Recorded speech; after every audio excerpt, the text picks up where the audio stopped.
Okay. All right, so if you can do me a favor, we're going to be reading 2 stories, and I'll ask some questions about these stories. First, being Mark chapter 8, verses 1 through 8. Mark 8, 1 through 8. Thank you. Appreciate that. Whatever works for you, that. Yeah, I think we can make that work. So Mark chapter 8, 1 through 8. What I'd like us to do, if possible, maybe we can each read a verse. Okay, now I want you to be, as you're reading, absorb what you're reading. Okay? I'll start with the first verse, and then we'll go clockwise. If you want to pass, that's okay. Just say pass, and the next person can pick up. Starting in verse 1, it says, in those days, and this is Mark chapter 8, verse 1, in those days, the multitude, being very great, and having nothing to eat, Jesus called his disciples to him, and said to them,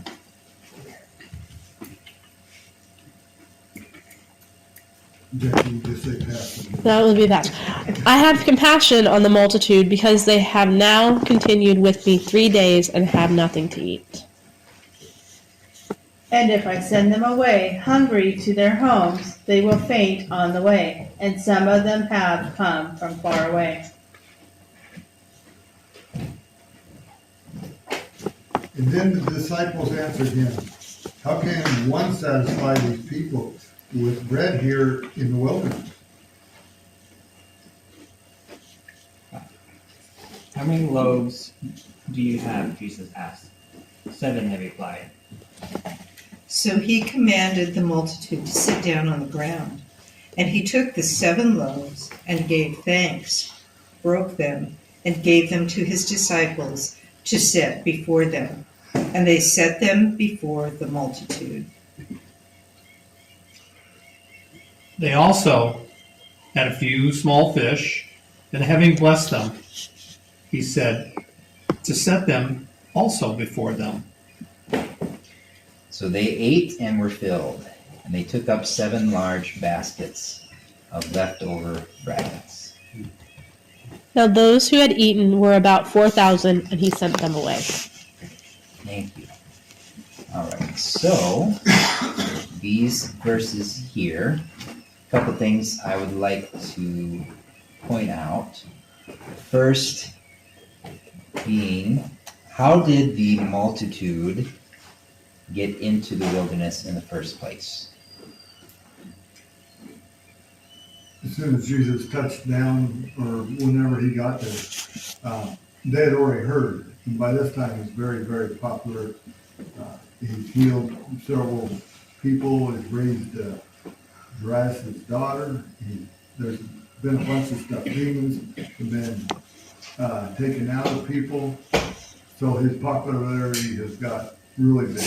In fact, they're almost looking for people who are sick just to bring them to Jesus. Right. And so here's Jesus in the wilderness. So the multitude followed him out there. They were so far out there, what does Jesus say in verse 3? They were so far out there that Well, they've been following him. They haven't eaten, and if he sends them home in that condition, they're going to faint on the way, he says. It's too far to walk back to get food. Yeah. Mm-hmm. So he was far enough out there that they were in trouble. They're past the point of no return at this point, right? Mm-hmm. Okay. There's sometimes, think about Psalm 23 for a second. When David writes, he leads me in the paths of righteousness for his name's sake. Then the very next verse says, yea, though I walk through the valley of the shadow of death, I will fear no evil. Like, wait a second, I thought I was walking in Path of righteousness. paths of righteousness. Beside the still waters. Besides the still water. So what happened? But then it goes into the valley of the shadow of death. And that's where these people were. But Jesus, just like Psalm 23 says, this is for my name's sake. I'm going to prove to you who I am. Okay? So what does he do for those people? He feeds them. They only have 7 loaves. And he decides that he's going to work a miracle. I mean, he planned this way before, but he decides he's going to work a miracle and give them everything that they need. So he breaks the loaves. I believe he also had some fish. And verse 8 was very interesting because they started with how much? I mean, yes, technically there was 7, but verse 2 says they have nothing to eat, right? 7 loaves of bread and a few fish is nothing with that many, right? But verse 8, somebody want to read that for us again? So they ate and were filled, and they took up 7 large baskets of leftover fragments. Okay. So not only were they filled, they had what? Leftovers. They had leftovers. Do you guys know what they did with the leftovers? Doesn't allude to it in this story. It might not be technically this story, but I know in other stories where Jesus multiplied the bread. I think it's Desire of Ages that comments on what Jesus had them do with the leftovers. Is this ringing any bells for anybody? We have them feed the poor. Ah, The time before, see, this is the second time, by the way, that it's come up. The time before, he had 12 baskets left over. I went Mark 8. And that's in Mark 6 and verse 43. so he had them gather up the fragments, the leftovers. And he commanded them to share them with other people. Okay. Now, this is very significant. He had them go share this miracle bread with their loved ones after all this was over. Because if you look in verse 9, now those who had eaten were about 4,000, and he sent them away. Right? So immediately after this, so they had the leftovers, he sent them away. Right? And it might have been more emphasized in another one of the stories. But notice how they started with nothing. And God turned their nothing into something, and he turned that something into extra. Okay? What is something, and this is where it gets more interactive, what is something, what is nothing that you've had in your life that God has given you that he has asked you to share with somebody else?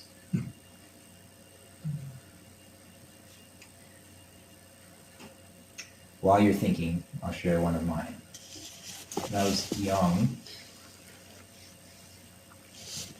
notice I said young, like little. Got caught up in some stuff as a little kid, into like an addiction. And it took me a long time to talk to my parents about it. Because it's one of those things you feel so bad, you feel so gross about it, right? And I would come up with all different ways of how to stop doing it. I remember promising to God, because we prayed to God when I was a kid. I asked him, actually, I don't know how much help I asked from him. I would promise him, I say, okay, God, this is the last time I'm ever going to do it, right? But I would try to come up with ways of like, to stop. And one of the ways I found was I would like take little fingernail clippers, because I hadn't told my parents this, but I'd take little fingernail clippers and I would cut little triangles. Sounds really weird, just being real.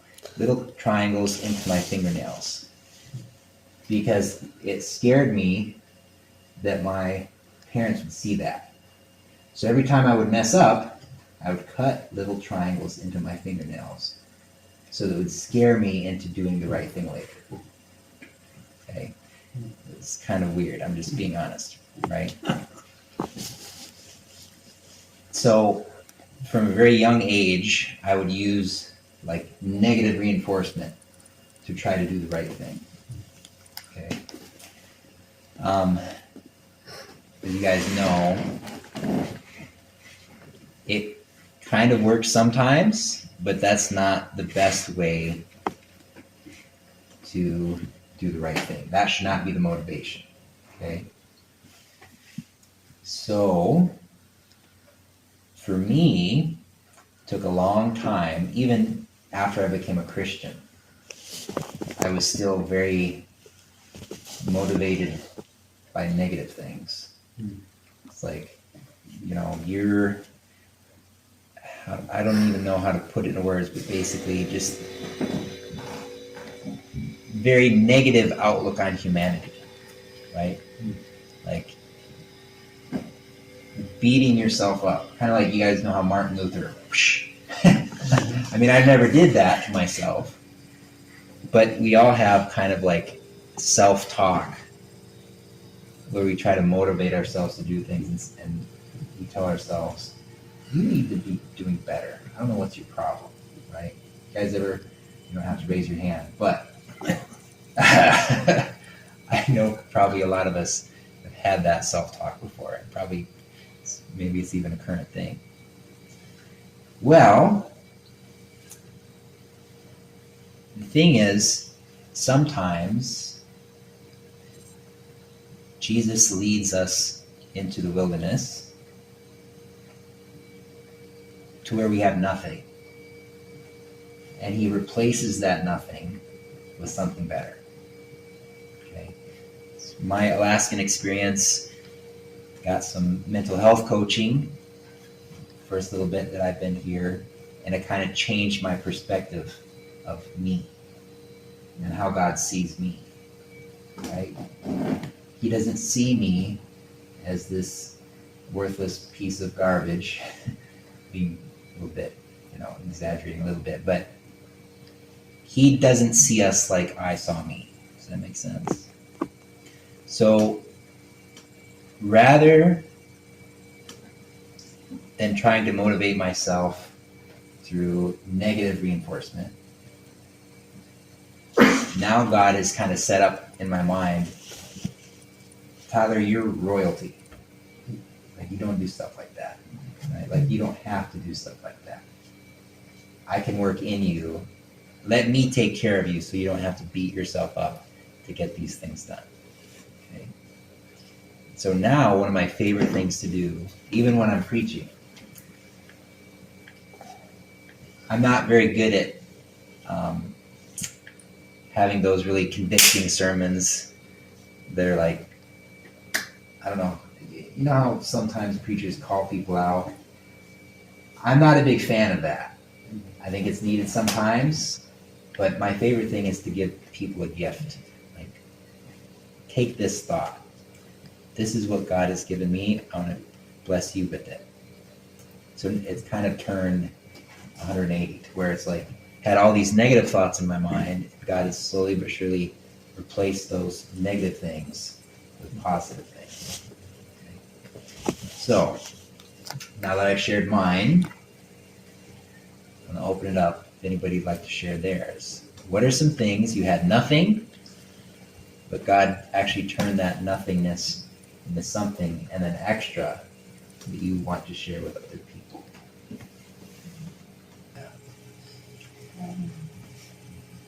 I think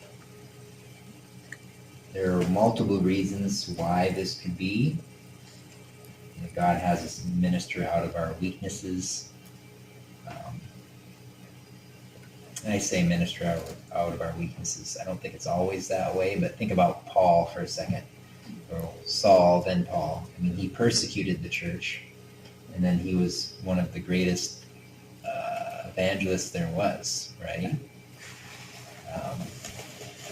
Think about that, and he loved it.